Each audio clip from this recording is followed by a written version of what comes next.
Hola, ¿cómo están? Bueno, soy el doctor Luis Basaguestegui de la Argentina. Quiero agradecer particularmente al doctor Alirio por haberme invitado a esta jornada de actualización en nuevas tendencias en cirugía de cabeza y cuello.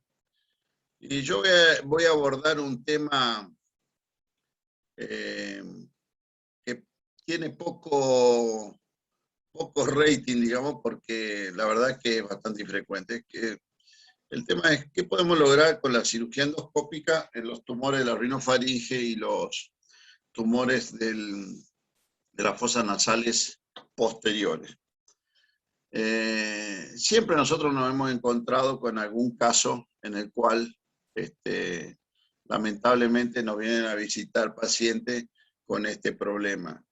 No es una alta incidencia, pero fíjense este paciente, un paciente de 54 años en plena actividad, anestesista, estuvo preparándose casi 10 años para ser un anestesista cardiovascular y en el año 2015 le descubren un carcinoma de rinofaringe. Hace su quimiorradiación, a los 4 años comienza con obstrucción nasal y epístasis y una lesión obstructiva orgánica de las fosas nasales. Hecha la biopsia, un carcinoma epidermoide recurrente. Va a su cirugía y como única alternativa, porque las otras alternativas, la radioirradiación solamente, tienen muy poco éxito, y a través de una cirugía por las fosas nasales pudimos hacer este tipo de resección, en el cual ustedes pueden ver ambas carótidas, el cavum, la fosa pterigomaxilar, carótida derecha, carótida izquierda, clivus, totalmente limpio, y acá en la carótida un tejido que podría ser considerado anormal. La silla turca, la fosa pterigomaxilar del lado derecho, con una resección del punto de vista quirúrgico con márgenes negativos, a pesar de ser una lesión extensa. Posteriormente el paciente se reconstruye el lecho con un colgajo, de los colgajos endonasales que nosotros usamos pediculizado en las arterias de las fosas nasales, y con este procedimiento el paciente va a su reirradiación y hace más de 2 años que está libre de enfermedad. Este procedimiento de rescate en este paciente, un rescate bastante tardío porque es una lesión bastante extensa, era un T3 corregido por radiaciones, pudo ser hecha satisfactoriamente. Como yo le decía, el carcinoma de nasofaringe, altamente infrecuente, como todo el mundo sabe, tiene algunas condiciones, esto también todo conocido, así que no me voy a extender tanto porque si no, no voy a poder presentar lo que a mí me interesa, que es el concepto básico que tenemos nosotros para el abordaje de esta patología. Pero acuérdense que el hecho de tener una Epstein-Barr, el Epstein-Barr, que es una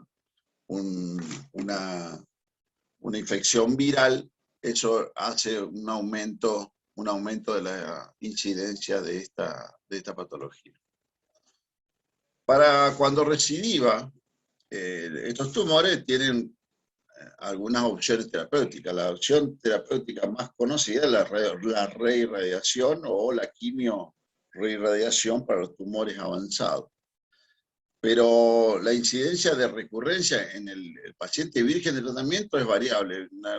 En unas estadísticas llegan hasta el 60%.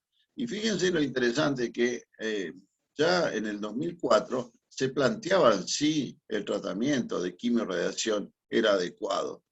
Y siguiendo a nuestro maestro, el doctor Tercián de la Argentina, que él siempre operó los tumores y después los mandaba a irradiar, es un concepto que hoy día también se está reevaluando para el tratamiento de estos pacientes. ¿Cómo se puede tratar la recurrencia local? Y se trata con básicamente dos métodos, la reirradiación, a veces combinada con inmunoterapia o con quimioterapia, con el riesgo que significa que ya es un territorio irradiado, con lo cual el riesgo de osteoradionecrosis, necrosis del parénquima cerebral, mielitis, hasta inclusive hemorragia de la carótida, son consecuencias de la reirradiación, porque aparte no es que se pueda hacer un tratamiento en menos, sino que al contrario, la reirradiación debe ser a dosis completa. Y después nos queda la cirugía como método de salvataje. Y dentro de la cirugía está, por supuesto, la cirugía abierta, la nasofaringectomía con cirugía abierta a través de un deglobium mediofacial, incisión transpalatina, swing mandibular, swing transmandibular, que tiene ciertos problemas del punto de vista del postoperatorio, con la presencia de derrame de oído medio, fístulas palatinos, insuficiencia velopalatina, cicatriz facial, inclusive trismo, muchas veces porque el abordaje de la fosa maxilar es lo que trae el mayor problema en el postoperatorio de estos pacientes. Y bueno, a consecuencia de esto es que surge la posibilidad, en el 2005, la primera publicación que hay de esta posibilidad, que es la nasofaringectomía endoscópica, o el tratamiento de estos tumores a través de una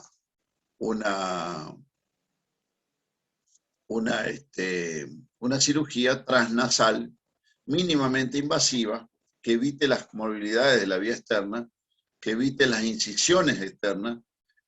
Y lo más importante, que el método al ser hecho por endoscopio, permite lograr una mejor visualización de los márgenes quirúrgicos.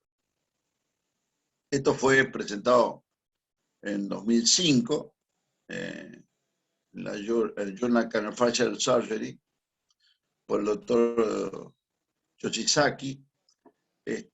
Pero fíjense ustedes qué interesante. En el 2005 nosotros le presentamos y tuvimos nuestro primer paciente con un tumor de Cowen residual, una mujer joven, era una maestra de escuela, que había hecho su tratamiento con quimiorradiación. Acá vemos la dermatitis. Esto es impresionante, pero después la paciente no se recuperó perfectamente. Pero fíjese, con una metástasis cervical y una lesión en el Cowen viable, como se puede ver acá en las dos, tanto el ganglio como la rinofaringe era viable 6 meses después del posoperatorio. Esto es simplemente para ver que la metástasis comprometía el nervio neumogástrico, estaba con una parálisis de la cuerda vocal izquierda, y este fue nuestro primer paciente que fue sometida a una resección transnasal videoendoscópica, como podemos ver acá, en el cual pudimos hacer el rescate del cuello, además de el rescate del Cowen. Y esta mujer fallece en el año 2020, libre de enfermedad, por un episodio sincopal cardíaco. Lamentablemente vivía sola y no se pudo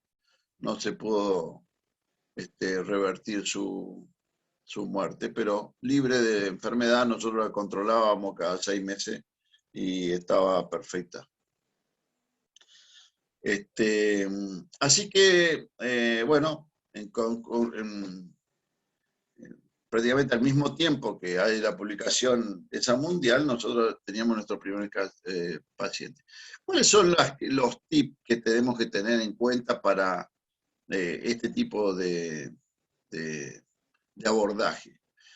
Lo más importante es detectar la recurrencia en su etapa temprana. ¿Y qué quiere decir esto? Que el seguimiento de estos pacientes tiene que estar en manos del otorrino o del cirujano que haya detectado y hecho la biopsia del paciente, porque es con la endoscopía donde nosotros vamos a detectar la recurrencia en sus primeros estadios, donde es más probable lograr curación de la recurrencia de estos tumores. Acuérdense que la respuesta completa, como nos muestra la experiencia de todo, El hecho de decir, bueno, hizo quimio y radiación, no hay tumor a los 6 meses, no quiere decir que esté curado. Ese paciente puede recaer en el término de los próximos 5 años en cualquier momento. Y los exámenes radiográficos, que es generalmente cómo se manejan los oncólogos clínicos, son muy tardíos para el diagnóstico. Tenemos amplia experiencia de pacientes jóvenes que están con PET inclusive negativo 3 meses antes de la consulta con nosotros, y cuando nos vienen a ver tiene un tumor de 3, T4, para poder ser evaluado y ver si pueden ser resueltos desde el punto de vista quirúrgico. O sea que esta patología debe ser examinada con endoscopio y no por video endoscopio. Esto es muy importante porque no, lo normal es que los pacientes intentemos hacer videos endoscopía, con los cuales hay que tener cámaras muy sofisticadas para hacerlo. Por eso nosotros aconsejamos que estos pacientes sean evaluados en forma directa, es decir, con el telescopio en forma directa a través de la visualización. Y no usar de ninguna manera videos para esto. El video es para ir haciendo el seguimiento y después hacer las presentaciones, pero no para el seguimiento de los pacientes. Siempre que tenemos un paciente de este tipo, involucra generalmente no solamente un otorrino, cabeza y cuello, sino también los otros profesionales que intervienen en este tipo de patología, entre los cuales están los oncólogos, los radiólogos, los neurocirujanos. Y después de haber estudiado y dar todas las posibilidades de estos pacientes, se toma la decisión de operar al paciente o no. Siempre, por supuesto, el límite principal que tenemos que no podemos resolver, porque todavía no es posible poner stent endoluminales que nos permitan hacer una resección de carótida. El compromiso de la carótida sí es un límite, y si hay un compromiso de toda la circunferencia de la carótida, es prácticamente transforma al paciente en inoperable. No así el compromiso de los nervios del seno cavernoso, porque si es solamente por compresión, solamente al hacer la cirugía el fenómeno de compresión desaparece, y así desaparece también sobre todo los efectos sobre los músculos oculares que corren por la pared del seno cavernoso. Así que si es porque solamente el tumor está empujando el seno, y muchas veces ese empuje, ese push del tumor sobre el seno, no es distinguible hasta que uno no se introduce en la cirugía. Muchas veces la resonancia muestra de que hay una invasión. Si la invasión no es grosera, la cirugía termina de definir si ese hecho interviene como para que contraindiquemos como una contraindicación absoluta de la cirugía. Hay que ser muy respetuoso del periósteo de la arteria carótida, no tratar de hacer ningún tipo de maniobra sobre el periósteo que cubre la arteria. Podemos ir hasta el periósteo, pero no sacarlo, porque el peligro de esto es que una pequeña esquirla de hueso termine rompiendo la carótida intraoperatoria. Esto también viene a cuento de que tenemos que tener hemodinamia disponible en los centros donde operemos, porque puede darse el caso, nunca lo tuvimos, pero se puede dar el caso en que necesitemos realizar un chunteo de la carótida en el momento que estamos operando. Siempre cubrimos el lecho quirúrgico con los colgajos pediculados desarrollados por nosotros, ustedes todos los conocen, el ADAP Basagastegui 1 y 2 y el ADAP Carrao, cualquiera que necesitemos. Todos esos colgajos sirven para cubrir el lecho y deben ser utilizados porque estos pacientes pueden ir a radiación, y si las carótidas, la silla turca y el clivo están cubiertos, mucho mejor tolerancia a la radioterapia va a tener. Por supuesto, el compromiso del parénquima cerebral, si es masivo, contraindicaría la cirugía, pero el compromiso de la dura madre no. Y la metástasis a distancia, todo depende. Hoy día ya se sabe que la metástasis a distancia tiene tratamiento, tiene tratamiento por radiofrecuencia, tiene tratamiento inmunoterápico, tiene tratamiento de resección, por ejemplo, las metástasis únicas de pulmones, así que tampoco es la metástasis es una contraindicación absoluta. ¿Quiénes son los equipos que pueden hacer esto? Son los equipos que han logrado el conocimiento y el manejo de toda la que es la cirugía endoscópica, porque esta es la madre de toda la batalla, le digo yo. Es la cirugía en la cual uno pone en juego toda la expertise del equipo quirúrgico, porque acá hay que hacer septumplastia, hay que hacer turbinoplastia, hay que hacer hemodidectomía, hay que hacer maxilectomía media, hay que hacer base de cráneo, hay que hacer hipófisis, hay que hacer seno cavernoso. Entonces, los equipos que logran manejar esto en forma habitual puede hacer este tipo de cirugía sin ningún problema. Con cuidado, por supuesto, pero siempre con entrenamiento y pudiendo hacer una escalerita en la cual van subiendo sus escalones. Utilizamos, como ustedes todos saben, los endoscopios de 4 milímetros, de 0,30 y 45 grados. Trabajamos en 4 manos, a 2 narices o a una nariz, en la cual transformamos el otro orificio de la apertura piriforme, lo transformamos en una sola nariz y luxamos el tabique y lo usamos contra la intersinusoide nasal, y ahí trabajamos en un solo lecho.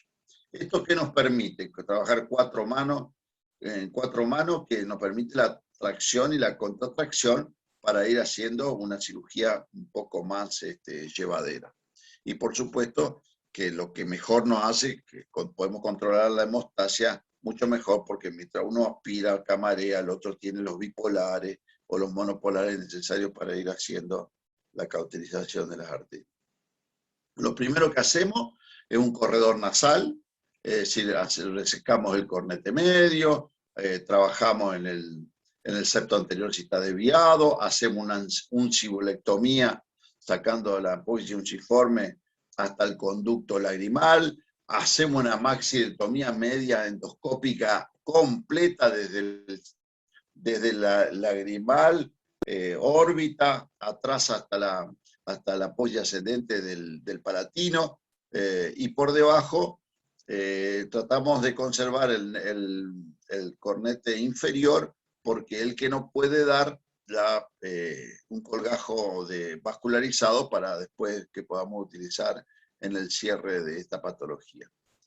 Después hacemos una hemodidectomía anteroposterior, y si fuera necesario hacemos un Denker endoscópico. No es más que resecar la apófisis descendente del maxilar con el conducto lagrimal, y de esa manera la pared anterolateral del seno maxilar nos queda presentada desde su cara anterior hacia el campo quirúrgico, con lo cual se nos hace muy difícil. Si necesitáramos hacer una inclinación más anterior y lateral, hacemos una septectomía contralateral, y así podemos introducir los endoscopios del lado contralateral hacia el lecho operatorio. Una vez que hicimos eso, hacemos la apertura de la fosa de la pared posterior, de la fosa pterigoide, por la pared posterior del seno maxilar, ligamos las arterias palatina mayor, esfenopalatina, maxilar, resecamos la apófisis ascendente del hueso palatino, identificamos los foramen y la fisura, sobre todo de B2 y vidiano, y disecamos los límites de la fosa. Normalmente lo que buscamos enseguida es el nervio vidiano. El nervio vidiano nos conduce a la arteria carótida interna.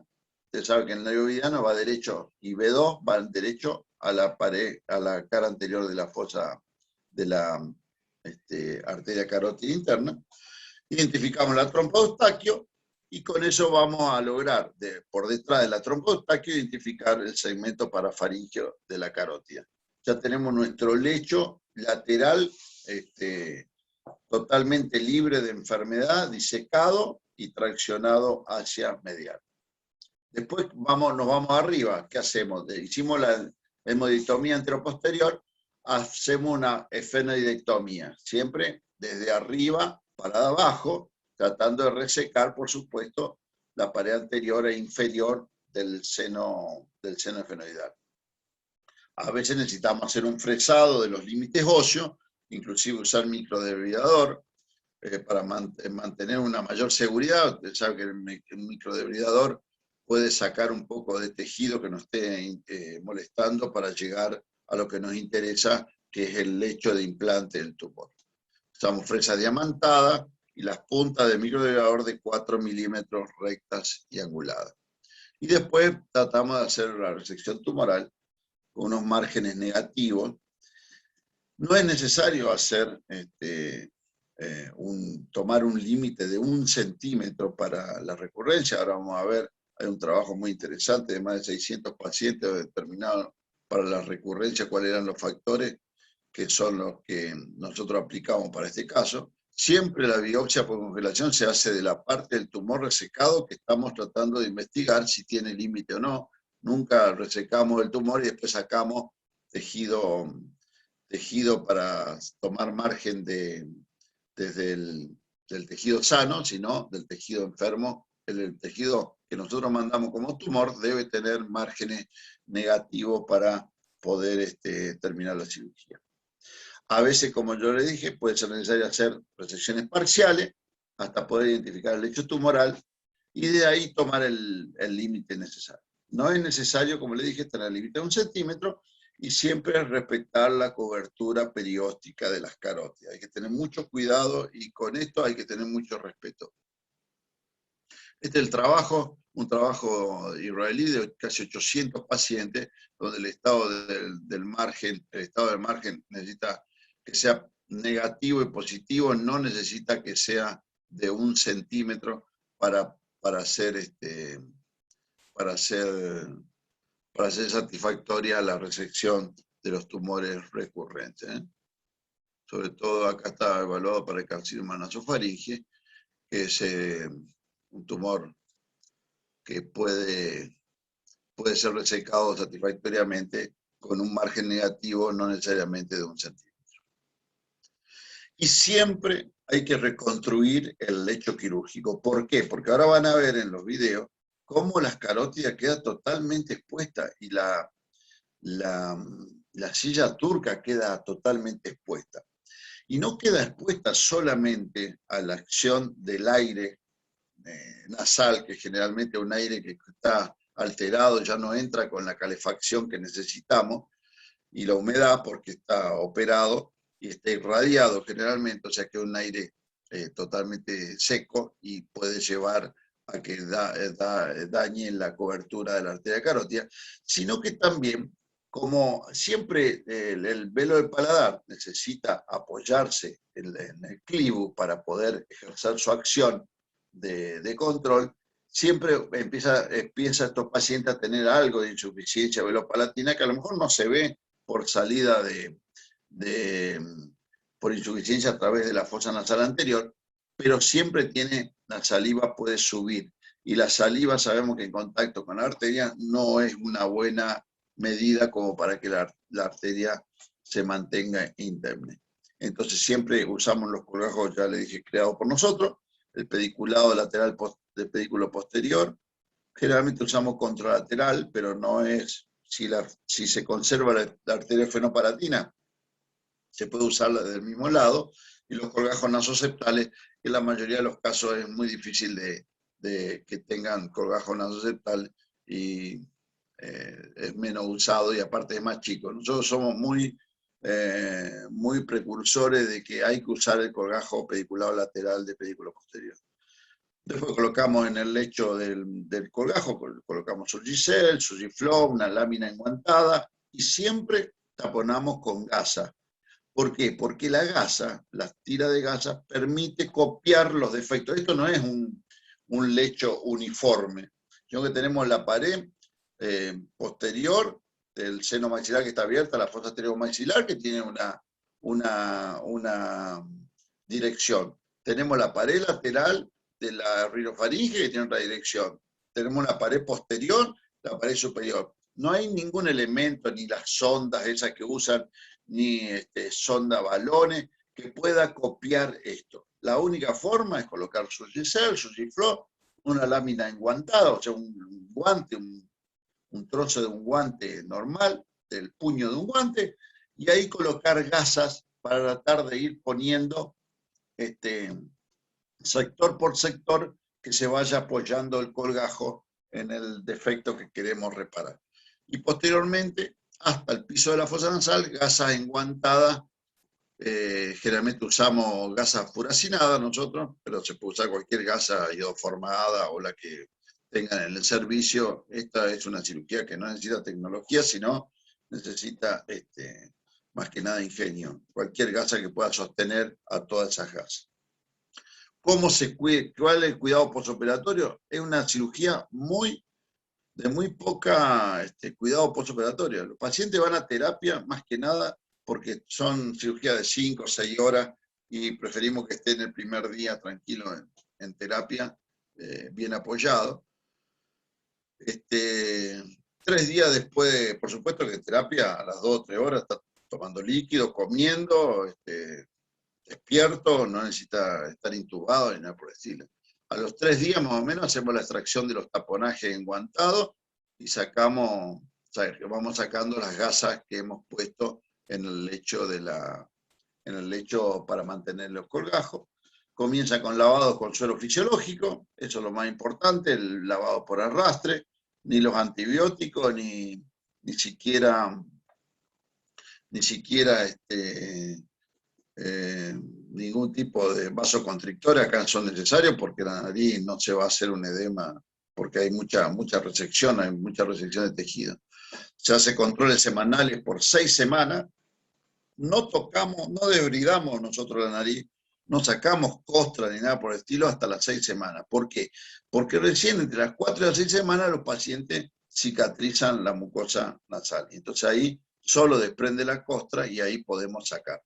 El doctor Tercián decía, la costra que cura, decía así, no hay que tocarla, esta es la costra que cura, no tengan miedo. Y la verdad es que nuestros postoperatorios son muy fáciles, como decía el doctor. Esta es simplemente para decirle que lo primero que implica este tipo de cirugía es hacer una anestesia general para hacer la biopsia y después en la toma de las biopsias, ahí hacer la evaluación a ver de cuál es el problema real del paciente, dónde está la recidiva y qué es lo que debemos operar. Es parte integrante de lo que es el preoperatorio de estos pacientes. Así que nosotros tomamos muy en serio esto, generalmente lo hace el cirujano que va a operar al paciente, el que va a hacer la biopsia, porque no es solamente sacar un pedazo, sino ir a ver qué es lo que tiene el paciente en ese momento realmente y cómo nos podremos mover en el momento de la cirugía. Esto es imprescindible. Fíjense, acá les muestro un caso, una lesión del septum, una recurrencia en el septum posterior. Hicimos el abordaje tal cual se lo describí, se hace fíjense ahí estamos haciendo una resección del cornete inferior, del cornete medio. Ahí está la posición ciforme, ahí está la pared posterior del seno maxilar que nos permite entrar a la fosa pteriomaxilar. Después después de la fosa, en este caso no tenía invasión de la fosa pteriomaxilar, así que no es necesario entrar a la fosa, directamente vamos a la pared lateral y empezamos a sacar el tumor despegándolo del efenoide, como lo estamos mostrando acá, y después, como ustedes ven, esta es la carótida, fíjense, esta es la carótida interna del lado izquierdo. Este es el nervio vidiano. Este es B2, el nervio trigémino de segunda rama. Este es el seno cavernoso. Cuando en el seno cavernoso sacamos el tejido, fíjense que a pesar de que hay una demineralización del hueso, el seno cavernoso no está comprometido. Este es B2, seno cavernoso, vidiano, el receso de Stenberg, la carótida interna, sacamos todo lo que podemos rodeando la carótida sin interrumpir su cobertura, su cobertura perióstica. Y posteriormente, una vez que hicimos la resección completa, que los márgenes nos informan como negativo, hacemos el tallado de un colgajo lateral, como se puede ver acá. Lo voy avanzando porque total esto no es para que veamos técnica, pero fíjense, este era el tumor que sacamos. Y después el colgajo lo ponemos en el lecho para tapar las arterias carótidas, tapar la silla turca. Si nos falta algún pedacito mínimo que tampoco implique cubrir ningún área importante, podemos usar un injerto libre de algún cornete que hemos tenido del otro lado. Y ahí tenemos la cobertura de las carótidas, de la silla turca y del lecho operatorio. Con lo cual el paciente está listo como para poder ir a reirradiarse. Bueno, yo a ver si le puedo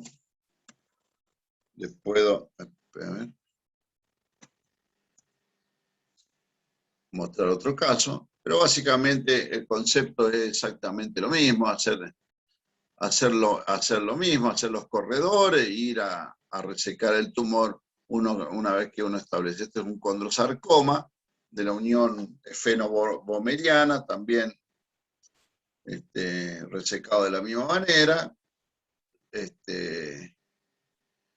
Y podemos ver, por ejemplo, este otro caso, es un carcinoma del CABUN, pero todas las secciones son todas más o menos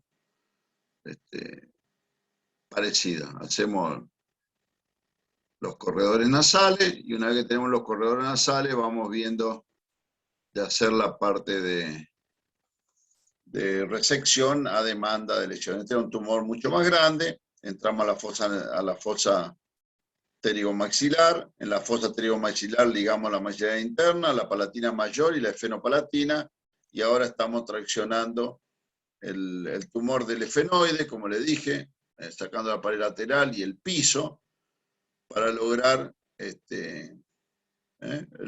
se ve que el seno efenoidal no tiene nada, que toda la patología comienza acá en la rinofaringe propiamente dicha, en el clivus, y así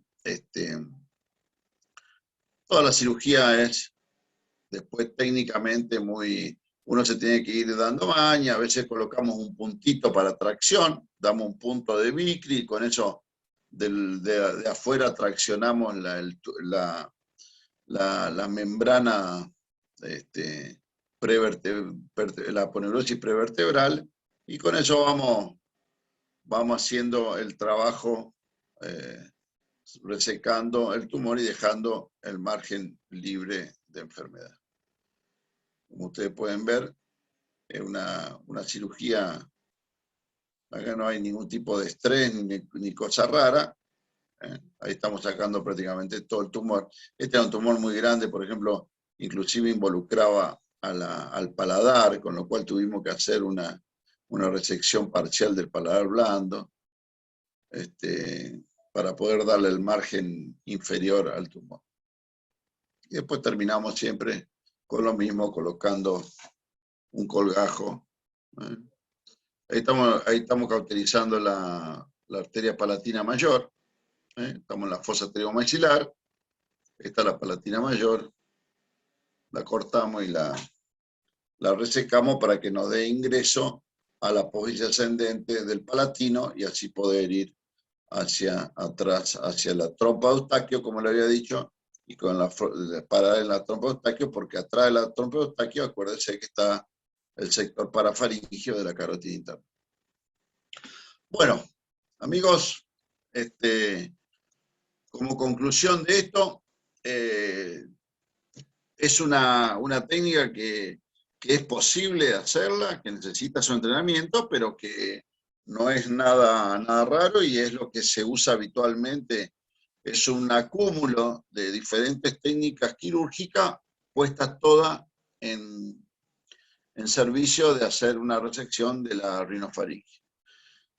Pero esto, por supuesto, los índices de curación va a depender de la capacidad que tengamos de detectar en estadios más precoces a los pacientes, o sea que necesita una educación en el sector de los oncólogos clínicos de que estos pacientes necesitan ser vistos por lo menos el primer año todos los meses y el segundo año cada 2 meses, como indican todos los papers que hay para esta patología. El resultado, por supuesto, depende del compromiso, sobre todo a nivel de la arteria carótida y de los senos cavernosos, que es donde está el mayor problema. El efenoide, que antes era una contraindicación absoluta, el efenoide como estructura, depende, o sea, si son la pared lateral y involucra la carótida y el seno cavernoso, es una contraindicación. Si no, si está en el piso, se puede hacer la resección perfecta. Y estamos seguros que el control endoscópico de la región hace la diferencia a la hora del resultado. Eso lo tenemos muy claro. Este es el doctor Haddad conmigo, así que es como operamos habitualmente, él camareando y yo operando con las 2 manos, o al revés, yo camareando y él operando con las 2 manos. Este es el doctor Mural, que es el neurocirujano, también la misma posición. Siempre nosotros tenemos 3, 4 televisores, tenemos una buena torre, pero tenemos una torre con nuestra instrumentadora ahí atrás. Y esto es nuestro curso que habitualmente dábamos todos los años, que probablemente para el próximo año reiniciemos, después de 1 año y medio sabático, casi 2 años de no poder hacer ningún tipo de actividad en la facultad. Tenemos mucha esperanza, reactivamos la morgue y creo que en marzo, abril o mayo vamos a tener nuestro reentré a este tipo de actividades que nos gusta mucho y que disfrutamos hacerla porque nos encanta enseñar y que todo el mundo, en todo el mundo puede hacer cosas a través de la cirugía endoscópica porque creemos de que es una técnica que ha mejorado tanto el cuidado de nuestros pacientes como el tipo de cirugía que hacemos. Así que muchas gracias, doctora Lirio, espero que le haya gustado y por cualquier cosa, ahí tienen mi correo, este es el correo del instituto. Cualquier duda, inquietud, nos encanta que nos consulten y una vez que nos consultan, nosotros también consultamos, porque tenemos la amplia mentalidad de que de todo se aprende. Así que si alguna vez quieren hacer una consulta y tener alguna idea de lo que nosotros hacemos o cómo pensamos, este es un buen método de reunirnos. Así que muchas gracias, doctora Lirio.